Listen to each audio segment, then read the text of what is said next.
The Whiskey Dictionary. Tonight, I've got a couple of guests. I have Clifton from Bourbon Bites. Hey, Bill. Hey, Clifton. And I have David from George Remus. He is the master blender. Hello, Bill. Hello. Nice to see you. You guys might remember him. We had him on when we were doing the Rossville as well. Mm-hmm. And so decided to bring him back. He was a great guest, and he brings whiskey. So that is a good way to get on our good graces. So real quick, for those of you that aren't familiar, Clifton, do you want to just give everybody a quick intro? Sure. Yeah. I have a channel here on YouTube called Bourbon Bites, where I combine whiskey reviews and gaming videos. So kind of like a blend of like retro gaming with some modern stuff too, but big on the whiskey. And Bill's been a supporter of my channel since the beginning. So glad to be here, and thank you for having me. Nice. I've been meaning to say, you and we got to play some Among Us. Maybe get some other whiskey tubers in. I think that'd be a fun. Having a lot of like viewer matches of Among Us with like on my Discord. It's been so much fun. I think it'd be great. So, David, why don't you tell everybody a little bit about yourself? Well, hello, and good to be with you again, Bill and Clifton. Nice to meet you. You too. I would not last very long with Among Us, so I won't even go there with you. I didn't claim to be good at video games. Nobody lasts very long in Among Us. I suppose, especially for drinking, but anyway, I'm David Whitmer, and I'm one of the master blenders for MGP and George Remus Bourbon.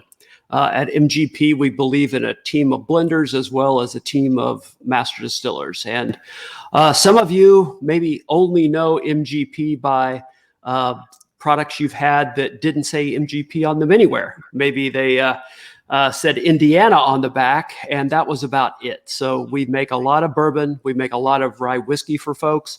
And a few years ago, we came out with our own brands. And tonight, we're going to highlight our George Remus Bourbon. And excited to do that. We have two different expressions with that we're going to talk about tonight. So, awesome. Yes, Clifton, product placement. Thanks for showing the bottle. So, to that point, I did say it and I meant it. Let's crack this first bottle right away. Okay, very good. Getting it going, getting it started. I've already cracked it, so I'm ahead of you guys. So, everybody, this is the one we're opening. This is our George Remus straight bourbon whiskey at 94 proof. So tell me about, let's go ahead and have a little taste. So cheers, guys. Thank you for joining on the stream. Cheers, yes. Nobody saw that, David. It's totally fine. So. That's okay.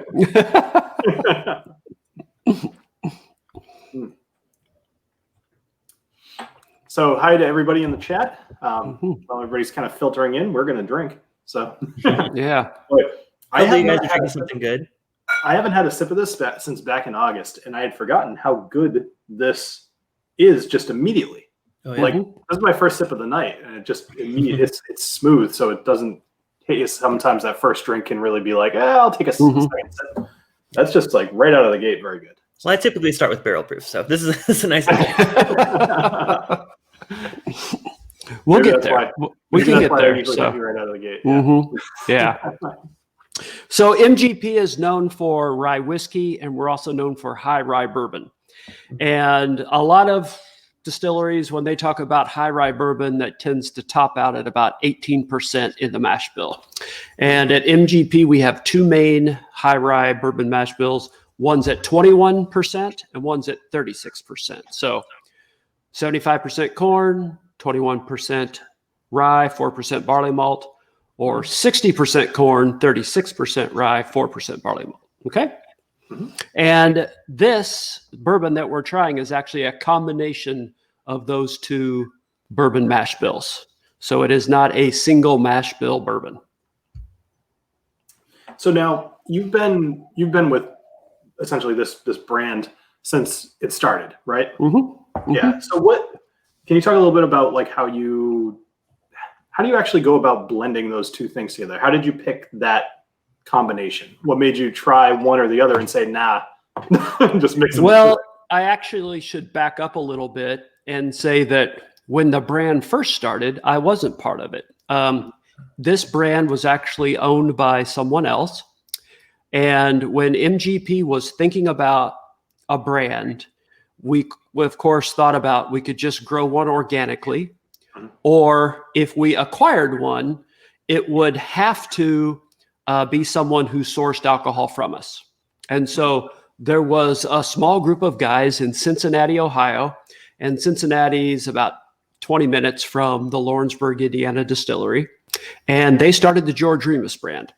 The history of George Remus, he ends up being in Cincinnati, and that's where he runs his bootlegging operation. And so people in Cincinnati have known about George Remus, even though the rest of the country might not have known about him or certainly forgot about him through Prohibition. But he was quite a guy in Cincinnati. And so they liked the story, and they sourced bourbon from MGP. It was the 21% rye, and it was only about 2.5 years old.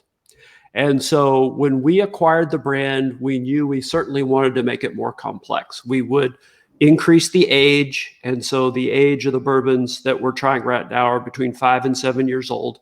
Nice. And instead of just doing a single mash bill like people buy from us, you can add a lot of complexity when you combine mash bills. So the job of a master blender is 1 + 1 must equal 3, 4, or 5. And so by putting those different rye mash bills together, you have one with a lot more corn for some sweetness, a lot more rye in the 36 for a little more of that bold, spicy part of the bourbon. And when you put them together, it just, they come together really nicely. And that's what we decided to do. Yeah. Oh, yeah. I definitely agree with that. 'Cause I think the rye was the biggest surprise for me, because I've had a lot of different MGP bourbons that, different distillery source, but I don't think I've ever gotten that much of like a rye kick from it. So I really do appreciate that in this, and along with the sweetness. Like normally you have like a rye spice or you have a sweet bourbon. This is both, and I really like it. Yeah. I do agree with you there, Clifton. I think it's interesting that it starts out sweet and then the finish is more on the rye side. Exactly. Which, as you kind of said, it's a good marriage of them, but it's still distinct flavors that you can pick out. So it's pretty nice. And you were saying that so none of the other distilleries that I guess source from you guys, they don't get the opportunity to blend unless they were to buy like 2 barrels, right? So that you guys are doing that uniquely, right? No, they certainly could. They could do it. The vast majority buy a mash bill. Gotcha. And as soon as you come out with a brand, people want to know, when can I do a barrel pick? And it was a little hard for us to get our heads around that, because that would really deconstruct the brand. Because to do a barrel pick, then we're down to a single mash bill. Right. Yeah. I was going to ask about that, because I have a single barrel. So is that just one of the mash bills? Yes. Yeah. And depending on the group or the location that got it, and why don't you hold them up side by side, Clifton, since you have them? You have them both, right? Yeah. So if you don't mind being my Vanna there for a minute. So this is the standard one, the 94 proof. It doesn't have anything on the sides. This one right here is the single barrel pick. This one happens to be 125.1 proof. And there's like a sticker over here. This one was done by the Leap Day Whiskey Society. And you were saying, David, that you just had hosted an event with them, which is really cool. I need to go find that, because I really, really like this. This is fantastic. Yeah. So, and off the top of my head, I don't remember. I'd have to look it up whether that was a 21% or a 36%. That was kind of the neat thing about doing these barrel picks, is because, of course, people didn't know the proof and they didn't know which mash bill it was. And we did a lot of this. Well, we did all of this pre-COVID. So when people came to the distillery, or, we sent them samples and we talked on the phone, of course, I knew which mash bills they were. And it was funny to have people guess and then just be so absolute that they knew which one it was. And then maybe they weren't. Can I just tell which mash bill it is? Yeah, exactly. So that was kind of neat. And so in various markets, depending on the store, they might be able to ship it to you. But if you go to the George Remus website and do the store locator, you should be able to find if there's some place near you that did a barrel pick. And we're excited that we're going to do it next year. We've already surveyed the barrels for that, and we'll start distributing the samples to our salespeople. The only thing is, this year, we won't be able to bring people into the distillery, even though we're going to do it in January and February. And not to be pessimistic about the pandemic, it's just that if we would get a lot of things booked and then have to delay it, that really messes up the bottling schedule. So it's more important to get the samples in people's hands so they can pick their barrel And then, next year they can come for the distillery experience. So we're going to proceed. And that way we know we won't have any hiccups. That way we can get all the barrels dumped and bottled and into people's hands. Generally, August, September, certainly leading up to Bourbon month. I much prefer it in my mouth than in my hand, but I mean, I guess good for sanitization reasons, I suppose. Yeah. So, real quick, people. Oh, sorry. No, I was just gonna say, anybody in the chat, if any of you guys have any questions for David, he's a really knowledgeable guy, and he's got a kind of a unique profession. So if you want to know anything about it, I'm sure he'd be happy to talk about it. Just type your question over in the chat. Yeah. Yeah, if I had to guess, I would guess this pick is the lower of the ryes. I think there's a lot more of the corn sweetness on this one. That's just the guess, though. I'll have to find out. But yeah. He doesn't know the answer, so you can just assume that you're right. And I'm going to assume that you're right. That's right. At least two of us think that you're right there, Clifton. I'll do some digging after the fact. How about that? You do have a 50-50 chance, so that's all good. So in that regard, it's been fun, and we don't worry about saying that what we're trying in the George Remus brand is a certain percentage of either one of those mash bills, because it will change. And that percentage will change based on each bottling that we do as we pull barrels from different warehouses, different years, of course, different batches. We'll blend them for a profile. So we're not blending to a percentage, we're blending to a profile. And so we don't talk about, well, it's X and Y, because the next time we barrel, that will change slightly. So it's not to be secretive or get too wrapped up about that. It just it's not really worth talking about because it'll change. Gotcha. What is the profile you're going for? I guess with Remus, that sets it apart from other, MGP products. Like what are you looking for with a good Remus blend? Actually, Bill nailed it right off the bat. You're trying to get that sweet up front and then that strong rye finish. And so you kind of get that sweet and spicy all at the same time. And that's the tricky part, is most bourbon drinkers are just used to sweet. That's why a lot of them may not gravitate to rye. As we talk about our Rossville rye, that's an acquired taste for bourbon drinkers. I find more Scotch drinkers gravitate to rye whiskey, or they just decide, I'm going to try whiskey, and then they like it. And so you've still got to balance this sweet part of the bourbon, but yet highlight what we do, and that's all things rye. And like I said, they might have tried a high rye whiskey before, but that kind of topped out maybe at about 18%, maybe 20%. And so I think my first love of MGP products had to have been the rye. I had a distillery that sources from you guys, and I fell in love with it. It's just like that bold, like really spicy, minty kind of, like, I guess dill, some people say. Yeah. I love that. So I love a good rye. So that's why I was excited to see that you guys have your own. So I'll have to go watch that stream that you guys did previously, because I got a couple bottles. It's really, really good. Yeah, the Rossville is good stuff too. So real quick, couple of questions in for you, David. So yes, I doesn't know who I am already. So yeah, well, I was just gonna say, so how many years have you been with MGP? I've been with MGP for 14 years. 14 years. Okay, so that's quite a bit. Yeah, that's quite a bit. Yeah, and of course, in addition to blending for our own brands, we are really other people's innovation. So we will help them with brand development, as well as any new products or line extensions they want to do with things they already source from MGP.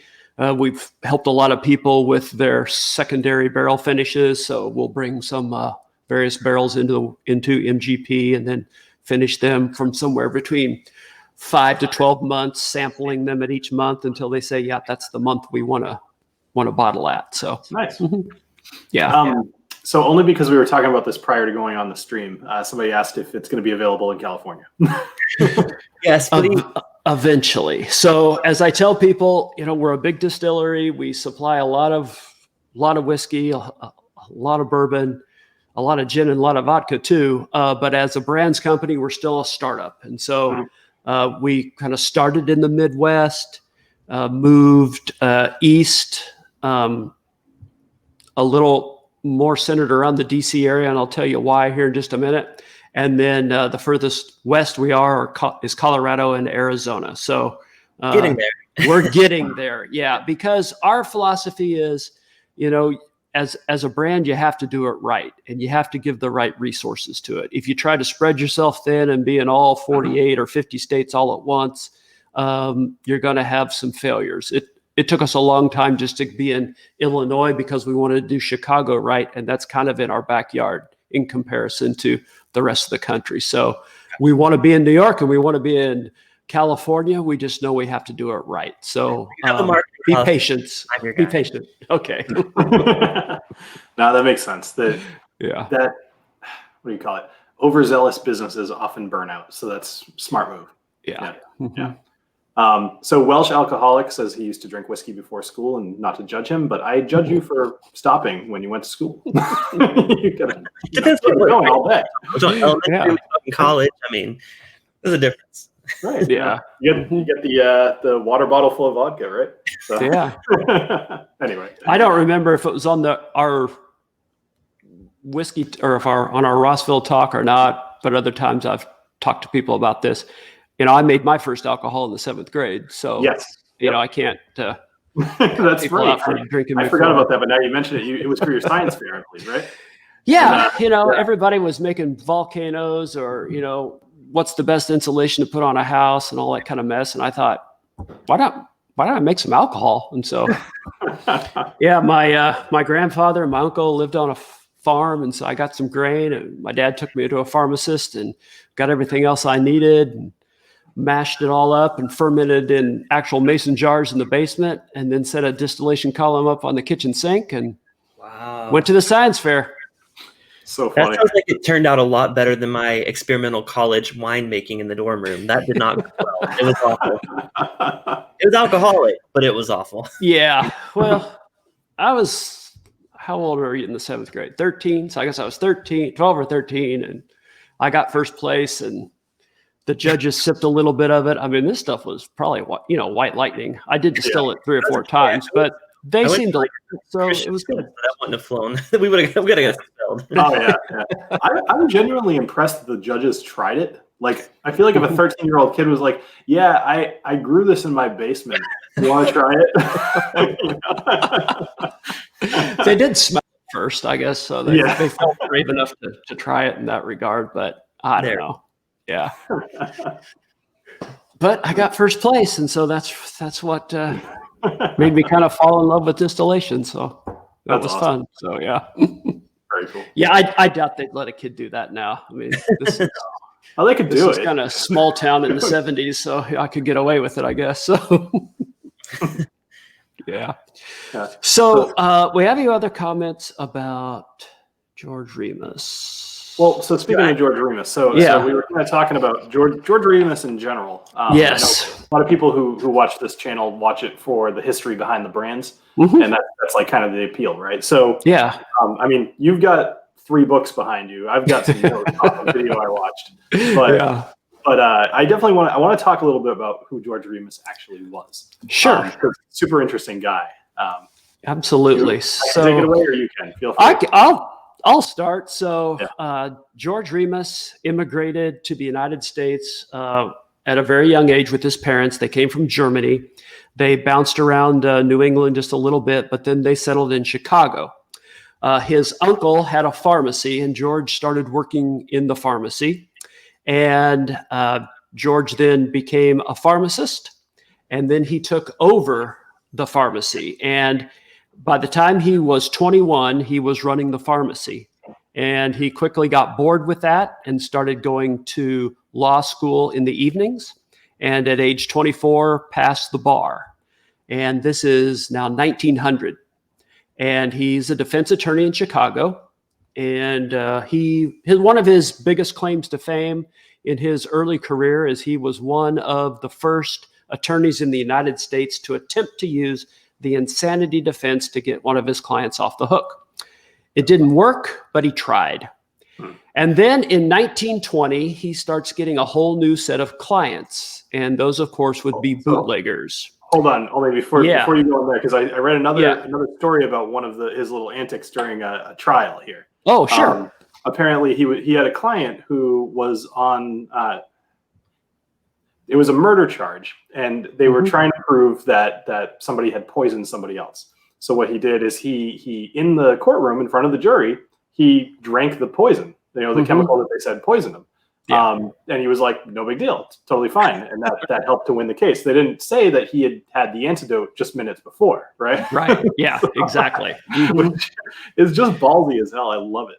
So. Yeah. So a lot of these, stories seem made up, but the cool thing about, you mentioned these books behind me, is about the last 30, 40 pages, they're all footnotes. And so you can go to, whether it's a trial transcript or just the account in the paper, and you can verify all this crazy stuff, like taking the antidote before he drank the poison in the courtroom. Yeah.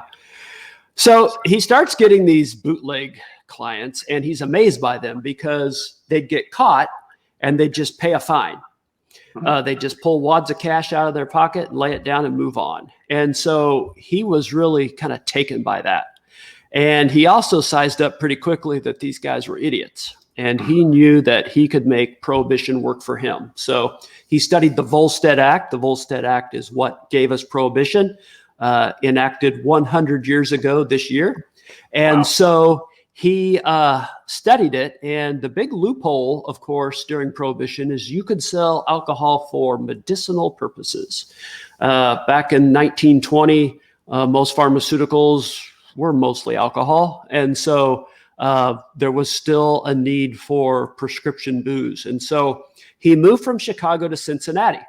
And he moved to Cincinnati because he was within a few hundred miles of all the shuttered whiskey warehouses, including warehouses on our distillery campus in Lawrenceburg, Indiana. Most people, we see that picture where the revenuers are taking the axe to the barrels and dumping all the whiskey down the sewer. That was publicity shots. That really didn't happen, because whatever alcohol you owned when Prohibition started, that was your personal property and it couldn't be taken from you. You couldn't sell it, but it was yours. That's why a lot of bars turned into a club. And so as a membership fee, you might get a drink a night or a drink a week or whatever it was. Well, these barrels, so these barrels are just sitting in the warehouses, and he could obtain a government permit to pull them out so that he could bottle them for the medicinal purposes. And you could obtain the permits legally, legitimately, or through bribery or through forgery. And George Remus did all three. And he started pulling barrels out of the warehouses, and the medicinal market was okay, but he knew he could make more money bootlegging. So he actually arranged, when he was pulling barrels out of the warehouse, and once they were all loaded on a truck, to have some of his own men go hijack some of his own men. And then he could just claim he got robbed and say, I never got to execute my permit, and pull more whiskey out of the warehouses. And so he was stealing from himself, and he set up a operation in a small farm outside of Cincinnati that had this long, kind of windy driveway with some hills and trees that kind of made it more secluded. And over time, it became known as Death Valley Farm, because as the trucks entered for a pickup, if they didn't flash their headlights just right, a sniper might take out the lights, take out the tires, or maybe take out a driver. So he starts selling his bootlegged alcohol, and he's making a lot of money. Because we got to remember that during Prohibition, there was a lot of moonshine, rot gut, bathtub gin, but he had aged whiskey. And some of this whiskey was pre-World War I. And so it was highly sought after. And at one time, George Remus is controlling about 35% of all the illegal alcohol in the United States. He buys a big mansion in Cincinnati, and he starts throwing these big parties because he wants everybody to know how well off he was. He really liked to highlight the new year. And he built an Olympic-sized swimming pool for his wife. They had a big party. He lit cigars with $100 bills. He put $1,000 bills under people's plates. At one party, he gave every man a diamond stick pin, and every woman got a brand new car. So I call him the first like the Oprah of the exactly. The more you go on and on, the more of a badass this guy is. So I'm cheers to you. Yeah, and so he. so hold on one second. Let me just interrupt. So you can go. Yeah. Lilith was. Oh, never mind. She just answered the question. Somebody asked if there was a movie about him. I was going to say he was actually on. I think it was season 3 of Boardwalk Empire. Yes, he was in Boardwalk Empire. Yeah. I can't remember now if it was some of season 2 or 3. Yeah. And so with all these big parties and trying to, for another party, he cleaned out an entire Cincinnati jewelry store. You kind of wanted to rub elbows with this guy. And he did have a lot of acquaintances. And the legend is that one of his acquaintances was F. Scott Fitzgerald. Right. And that they actually met in Louisville at the Seelbach Hotel and had drinks. And the legend then is that George Remus became the inspiration for Gatsby and the Great Gatsby. And that's why our Remus Repeal bottle doesn't look like your typical bourbon bottle, but has this kind of Art Deco Roaring 20s look and feel to it. I love the Art Deco look at this. I didn't even realize the relation, but like that's so cool. Yeah, me either. But I think that's cool. Yeah. So that's, I guess, a segue into Repeal. Yeah. and as well as the story then of George Remus. And, there's people that say he did know Fitzgerald, he didn't know Fitzgerald. But the way I look at it is when you look at the character Gatsby, pharmacist, bootlegger, big parties, he certainly played a part. And so they didn't have to know about the guy, Exactly. So whether it's a legend or not, we embrace it. So, and that's why this bottle looks the way it does. We'll try it, and then I'll say a couple more things about this bottle. So if you haven't poured it, we're going to pour it now. Sure. I do appreciate the attention. Oh, it's a little blown out, but the signature on the cork, that's pretty. That's pretty. So because George Remus was an attorney and a pharmacist, we have records with his actual signature. And Clifton, if you look at the base of the bottle, his signature is there as well. That's awesome. I had not noticed that either. So as you look down into it, I'm sure this will not show up on here, but anyway, it's at the base of the bottle as well as on the cork. There it is backwards. Yeah. It's not going to focus, but you guys. Yeah. So what we're trying tonight is our Remus Repeal Reserve Series 4. And we've been at this 4 years. There is a little Roman numeral in the neckband. And so this is number 4. And this is where I get to have a lot of fun as a master blender, because while every bottling of this needs to be good, needs to be consistent, the whole key with this is I get to have fun. It gets to be different. It just has to be good.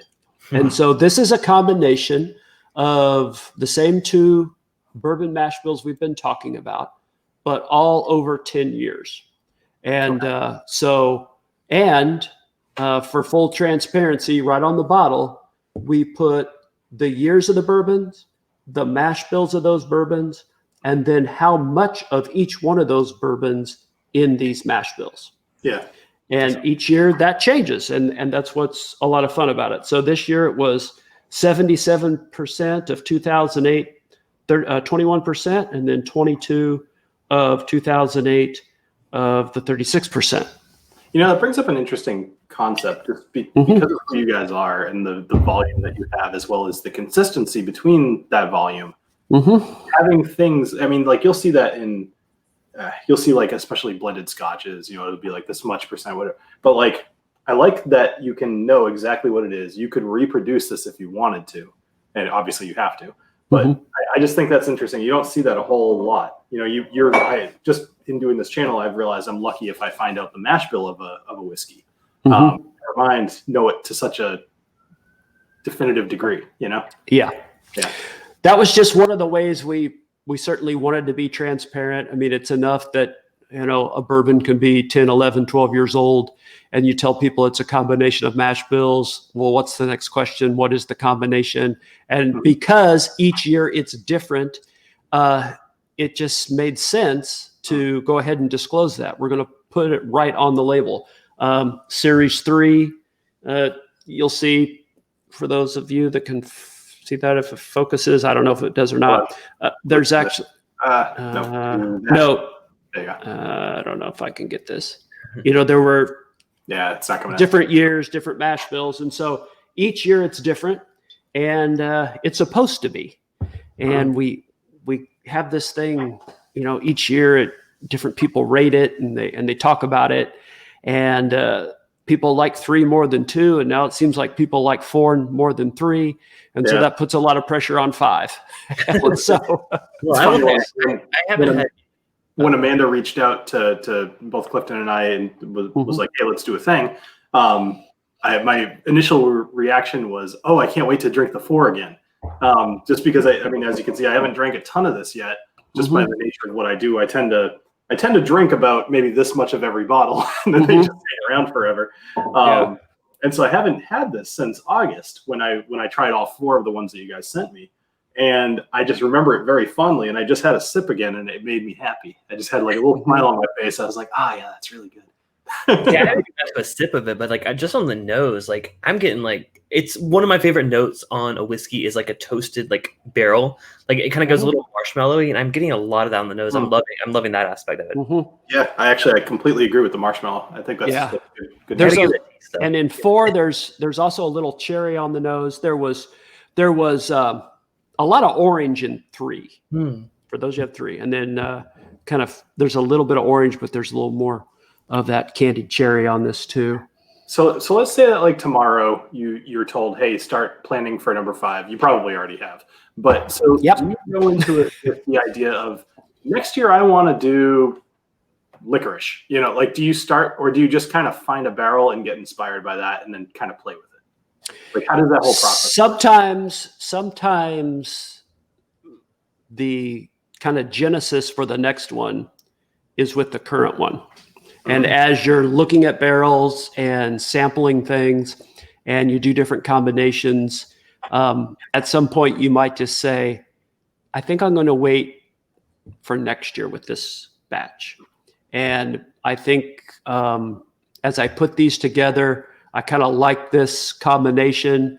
I also like this combination, but I can imagine maybe just slightly different, another year older, not to let it get too oaky. So there's a reason why you never want them to go too far. But kind of as you just start playing with different ones, you can actually come up with an A and a B, and you might decide A's this year and B is next year. But then when next year comes around, you end up tweaking B anyway. But there's a lot of the groundwork starts while you're doing the current one for the next one. So that was certainly the case going from 3 to 4.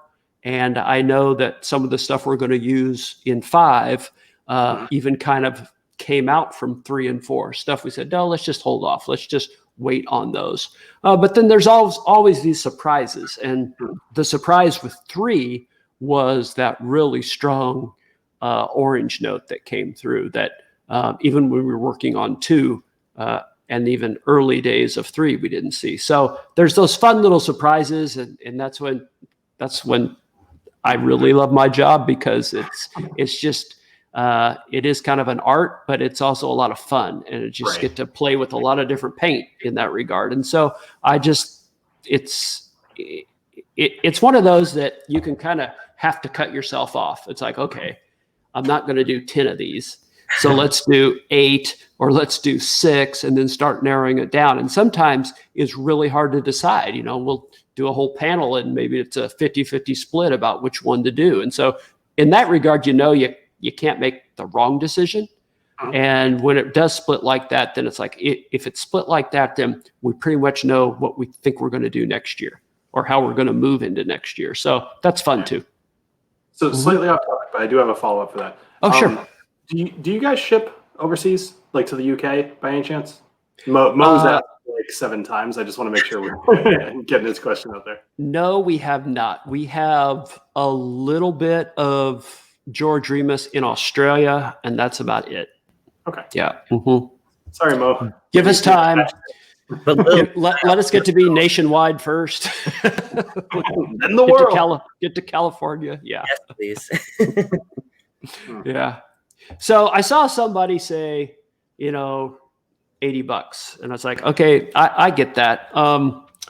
At the same time, I know there's a lot of whiskey, whether it's from MGP or other places, that as soon as it gets over that 10 or 11-year-old mark, it's easily over 100. So we do feel like it's affordably priced at 85. Even though it is a limited release, it's not so limited you can't find it, at least if you live in one of the markets where we're at.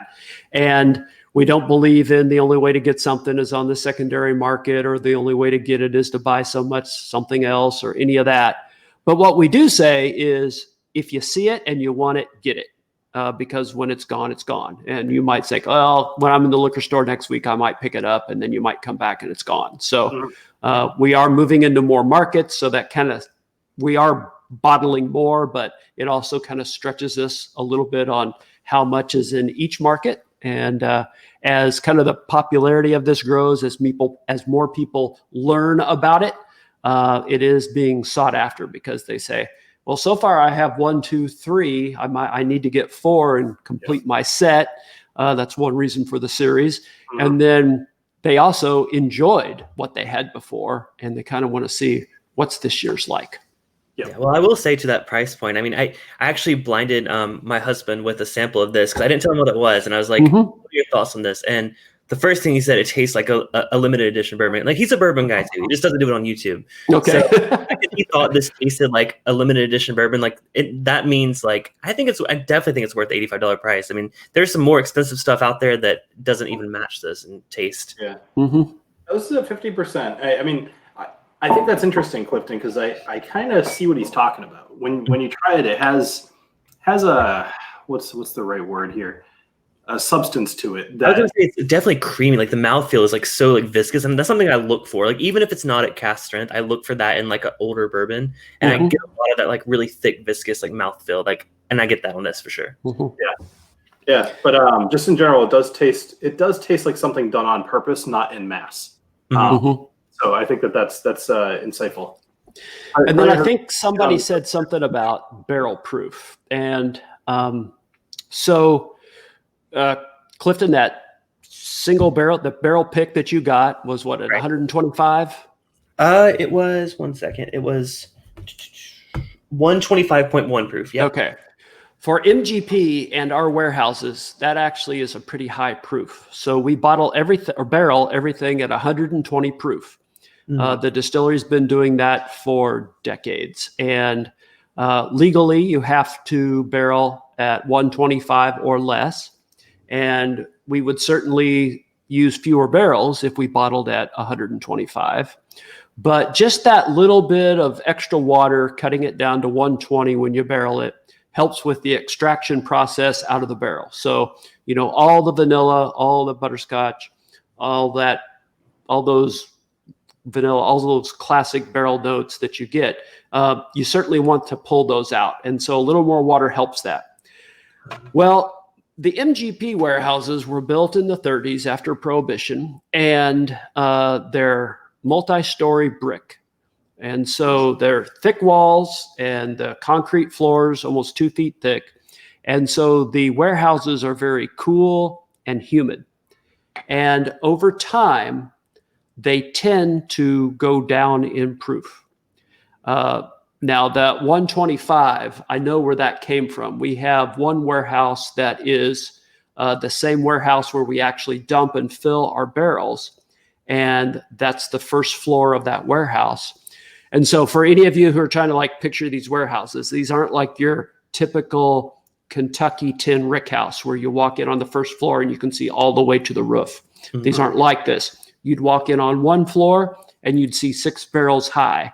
You'd go to the second floor and see another 6 barrels high. And you do that for 6 separate floors.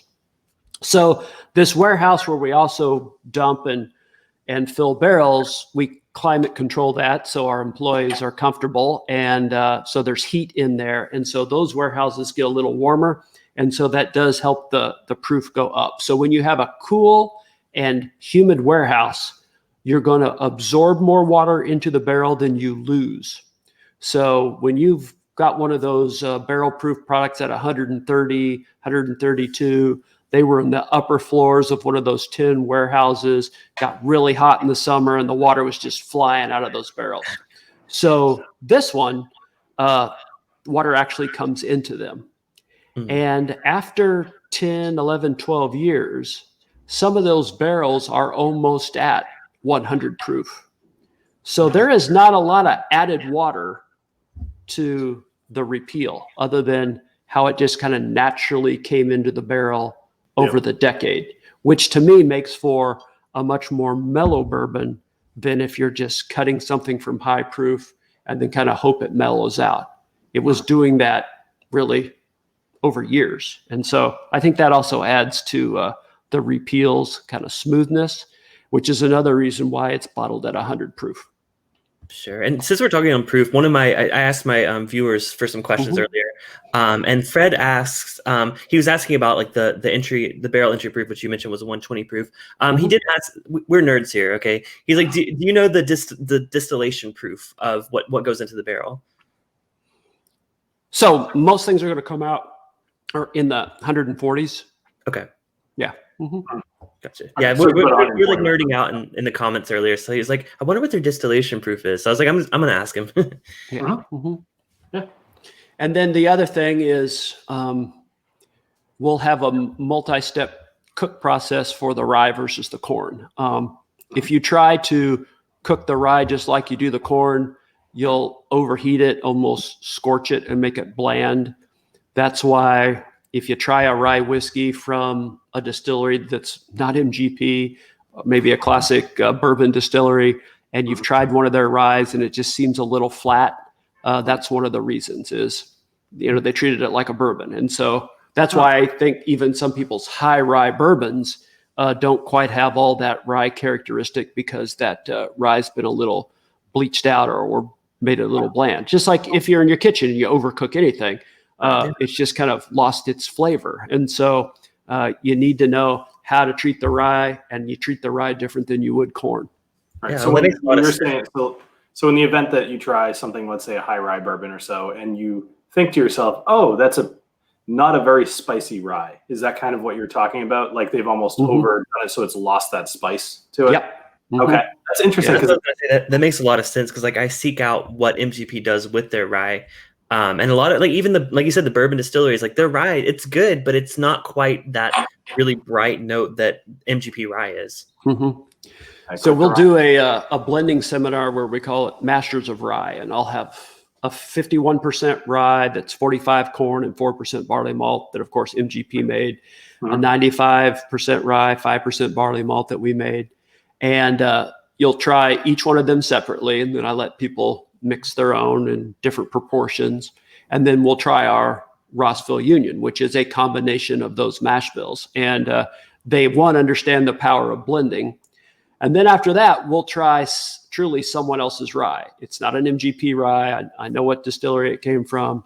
It's a national brand. And most people will just consider it kind of bland. And I'm not picking on that particular one. It's just to show the different way to process and really distill rye at a distillery that's mainly makes bourbon versus one that's been doing high rye for decades and has it figured out.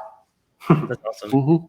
So John Belushi, not that John Belushi, okay, is asking how many yeasts are there at MGP? There's two main yeast, and what we're drinking tonight is the main one, and we value our yeast so much that we actually bank it or store it off-site in two different sites. And so if there would be anything that would happen at the distillery, God forbid a fire or a flood or something that would happen to where we store yeast there, we have these other two places that send us slants. So they send us a test tube, and then we inoculate it and grow it for each batch that we do. And just from a risk management standpoint, that's why we keep it at two different locations, and then they ship it to us as we need it.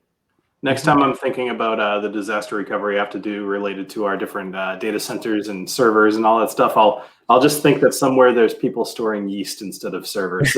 That's right. Yeah, exactly. I'll feel a little bit, yeah. Yeah.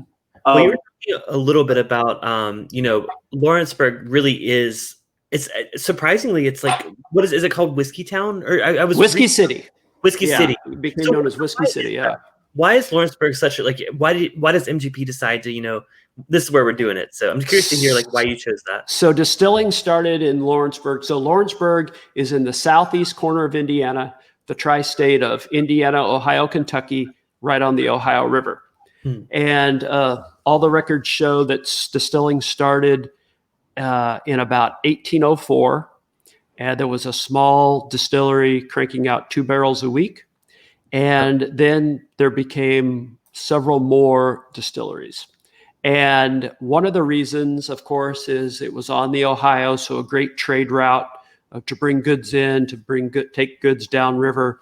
It's in the grain belt, so the grain was plentiful there. You certainly had the contrast of seasons for aging whiskey. But one of the main reasons they settled in Lawrenceburg is because Lawrenceburg sits on this vast aquifer. So millions of years ago, when the glaciers came through, they dug out this huge cavern that now fills up with water, and the water passes through sand and gravel and limestone, removes all the sulfur, removes all the iron that would foul whiskey. But what was particular about this aquifer is that when they pumped up the water year round, it was a constant 56 degrees. And when you make alcohol, especially in fermentation, you generate a lot of heat, and you need to control that heat. If you don't control the heat of fermentation, it will go kind of sour on you.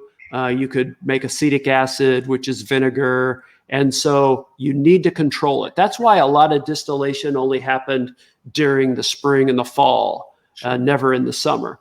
But if you're in the 1800s and you have this constant 56 degree water, it's a godsend, because not only are you using it to control your fermentation, you can use it on your condensers in distillation.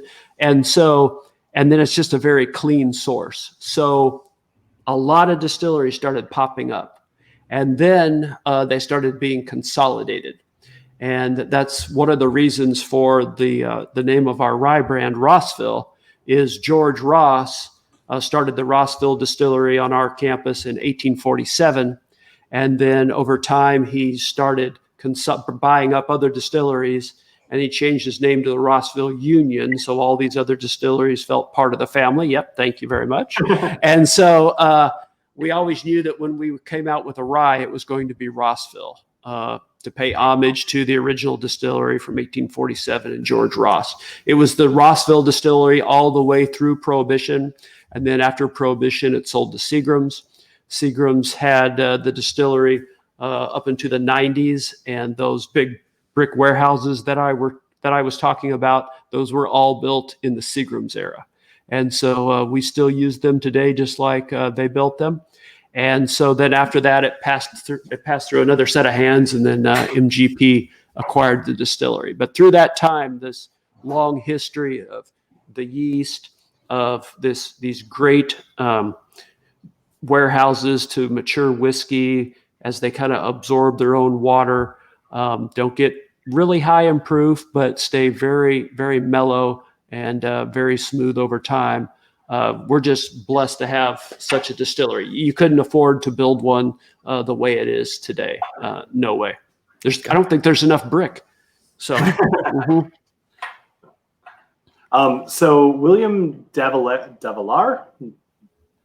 Lair, whatever it is. He knows who he is. Okay. Willie D. Is MGP considering making more in-house brands like George Remus?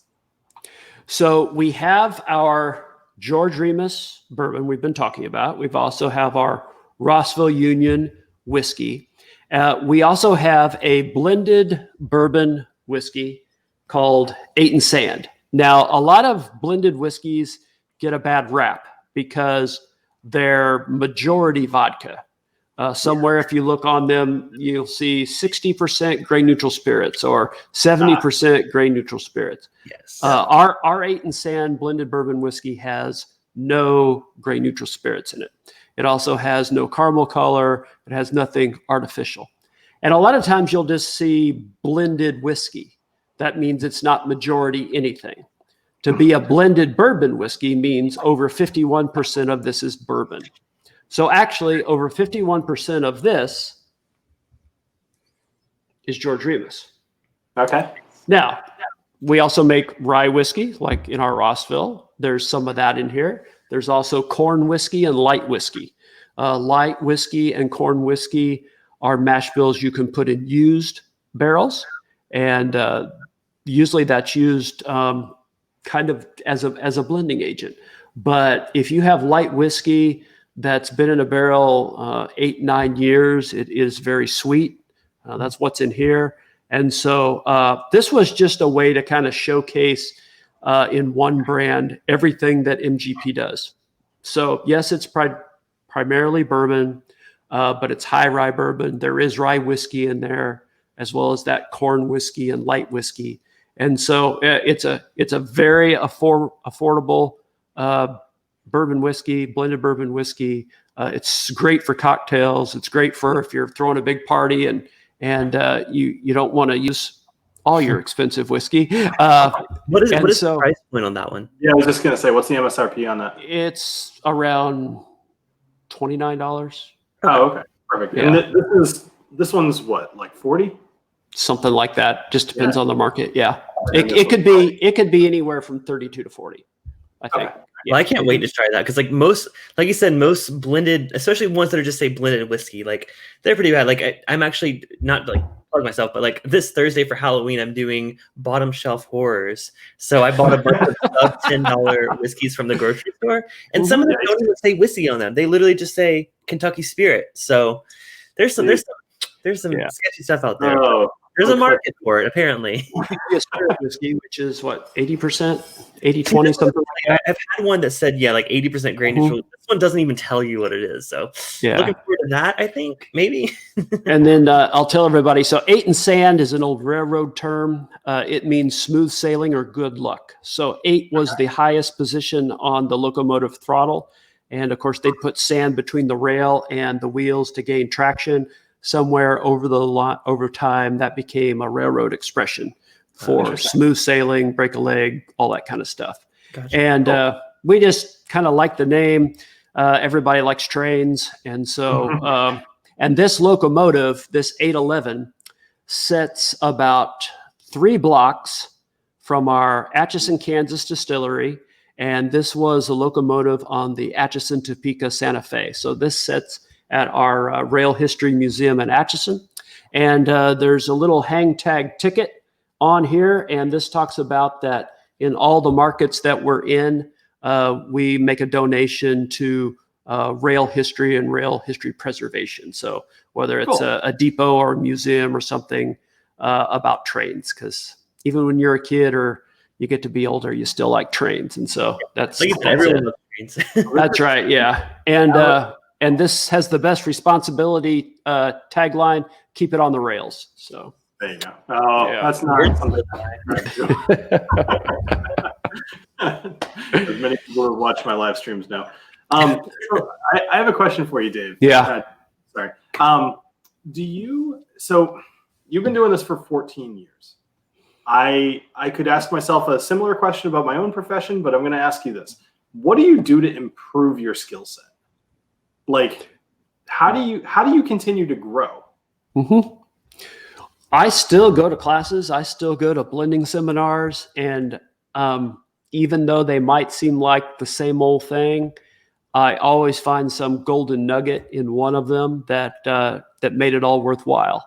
And what people don't know about MGP, or at least I don't think a lot of people know it, especially because of our whiskey reputation, is, but we make a lot of gin.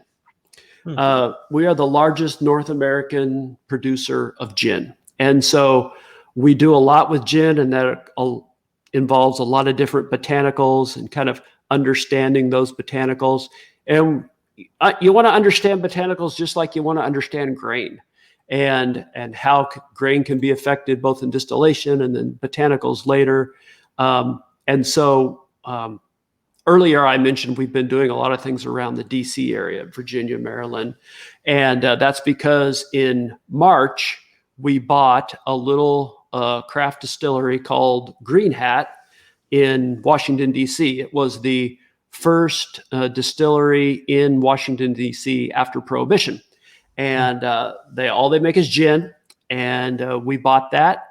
And we're going to release that in all of our markets the first of next year. We certainly had plans to do more. We bought that distillery. I was there for a week.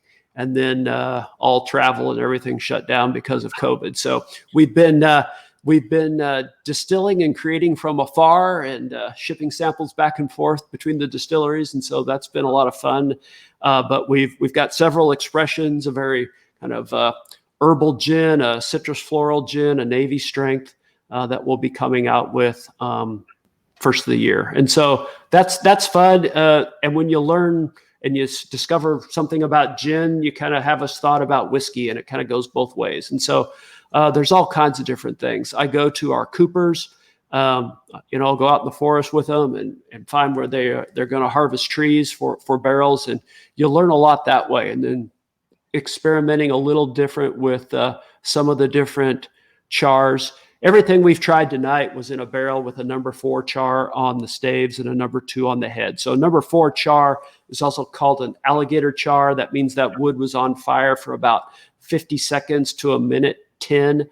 So it gets a nice blister pattern on it. The number 2 char is 30 seconds. And so not as deep. You do that because as the whiskey penetrates into the wood, it'll pull out different compounds at different depths. And so that's kind of cool. And, experimenting with toasting and then charring and things like that. And then all the different mash bills that we'll do for other people, things that they come up with.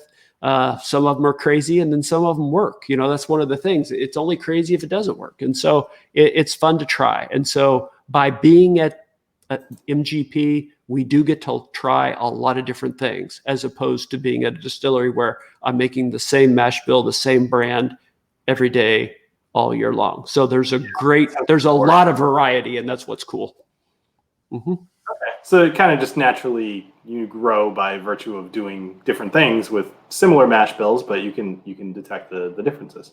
Sure. Cool. Yeah. We'll do 100% rye, but then we'll do 100% rye where 15 of it is, rye malt, or we'll use some chocolate malt and things like that, and just try all those different things. So it's a lot of fun. Mm-hmm. Nice. Yeah. So I know we're coming up on time here.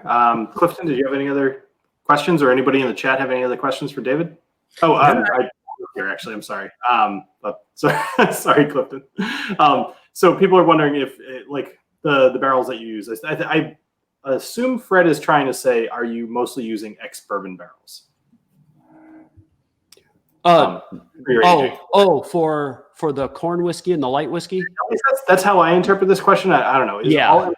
Because whiskey? For everything else, it has to be in a new barrel. So right. The used barrels for the light whiskey and the corn whiskey, they're primarily bourbon or rye barrels. Sure. Yeah. Mm-hmm. Yeah. So Mo, the answer is no. MGP, or at least I don't think anybody from MGP has anything in the UK at this point. You know what? Actually, no. There are some. I can think of a couple. Mo, it wouldn't take a very hard Google, but I know from history that David will not answer that question. Yeah. So just out of curiosity, anybody in the chat, who's tried the Remus Repeal, and which version have you guys had? And Clifton, now that I'm done cutting you off. No, I was looking at my list of questions, including the ones that people had asked me on Discord, and I think we naturally answered them all. So that's pretty cool. Oh, good. Awesome. So, David, is there anything in particular you'd like to kind of get out there? Well, last year when we did our barrel program, barrel picks, we did it in both the Rossville rye and, of course, the George Remus, as Clifton just showed you. And we did the Rossvilles at 100 proof. And we did that for a couple of reasons. The Rossville Union is at 94. We already have a barrel proof rye in Rossville. And so 100 proof just kind of seemed kind of that middle ground. But next year we are going to do our rye picks at barrel proof. So both the George Remus and the Rossvilles will be at barrel proof. I've already told you there's going to be the 100 proof one. The 100 proof, yeah.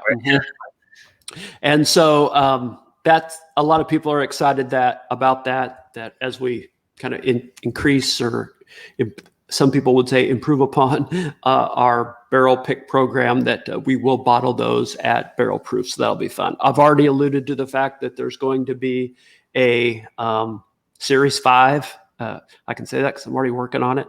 Yeah. And so, but I really hope that people will go out, find try George Remus. When we first did this, Series 1, going back 4 years, the thing that was different about Series 1 compared to 2, 3, and 4 was it was also at 94 proof. And so, Clifton, you talked about geeking out. It's like, well, I thought they're the same mash bills, and they're just different ages. And I want people to experience the different in age. That's the variable. I don't want to change the proof. And so I wanted the older stuff to be at 94 proof. Well, people really liked Series 1 and they thought, it tasted great. The only negative thing that was ever said about Series 1 is, well, I wish it was slightly higher proof. And it's like, well, yeah, okay. I haven't tried it, but I'm one of those proof hounds. So yeah. I like the higher proof stuff. And generally I kind of dismiss proof. And what I mean by that is anybody can do proof. I can be a startup and do high proof. I can put out moonshot. I can horrible high proof stuff. So I know what you're talking about. So, and when you blend, you have to know the proof you're going to bottle at. It will affect it slightly. So you always blend at what you're going to bottle at. And so for Series 1 at 94 proof, it was perfect. But I said, let's go up. The only time go ahead. Sorry, no. The only time I ever consider proof is when something is either 80 proof, which at that point I'm like, okay, this person's just kind of doing a cash grab, or something is an insanely high proof, in which case I want to get it. Yeah, exactly. Yeah. So Mo has asked this question a couple of times as well. Hey Mo, by the way, thanks for being so interactive in the chat. He wants to know what your most expensive bottle of let's just even say whiskey in general that you have in your house. What's your prized possession? Oh, it would be our Remus Volstead Reserve, which came out at the beginning of 2020 to showcase or commemorate the 100th year anniversary of the Volstead Act. So that was 14-year-old bottled in bond bourbon, was all from 2006. And it was all the 75% corn, 75% corn, 21% rye, 4% barley malt. Okay. And that's the oldest thing we've put out in the brand thus far. And that was a lot of fun. Somebody brought up the King's Circle, and I should mention that, if you go to georgeremus.com and join the King's Circle, we will not send you a lot of, emails that drive you nuts or a lot of things, but it will let you know when there are new releases. It will let you be the first people to know about the repeals. If we do something else like Volstead, that'll be available on there as well. And then every once in a while, you'll actually get something in the physical mail from George Remus himself. And so it's not, little cheap stuff, but it's kind of nice stuff. But just in case people haven't seen the Volstead, this was it. Came in this nice little box. That's sexy. Does it open? Oh, it opens in the middle. Up like even that. sexier. Yeah. So David, then, I think there it is. So get in touch with me. I can tell you all these are gone. So, there might be some obscure little liquor store somewhere that, I actually kept saw it that back or forgot. So, I saw it on your website, and I was like, I haven't even heard of this one. Like, it wasn't even on the, that explains why it was so rare. Yeah. All right. So, thank you, David. Clifton, absolutely. Plug your stuff, especially your Thursday night thing. Oh yeah, yeah. So I already plugged who I am, but yeah, on Thursday night I do live streams. This Thursday for Halloween, we are doing, like I said, bottom shelf horrors. So they may not all be bad, but the one that I mentioned earlier was $6.66. So I don't know if that number is signifying anything, but yeah, that's an interesting number. That's one of the ones we're doing. But yeah, if you're interested in like streams like that, I do good stuff too. Don't worry. Or video game streams. I'd love if you could check out my channel and hit subscribe. So again, thank you, Bill, for having me. Absolutely. Clifton, when you put up the live stream, if it's not already, get me a link to it. I'll throw it on my community page so that hopefully we get you some more traffic. Oh, awesome. I'd appreciate that. Yeah, I'll probably put it up tomorrow. So thank you. I love watching a little suffering. It's fun. I'll be there. Gotta keep in moderation. In moderation. So real quick, I'm going to put a link to the Whiskey Crusaders. They usually come on after me. It's in the chat there. So if anybody would like to go hop over to their stream, please do. Thank you again, David and Clifton, for joining me here on the Whiskey Dictionary. And this has been really fun. So yeah. Have a great night, Thanks everybody. a lot. Cheers, you guys. Yeah, cheers.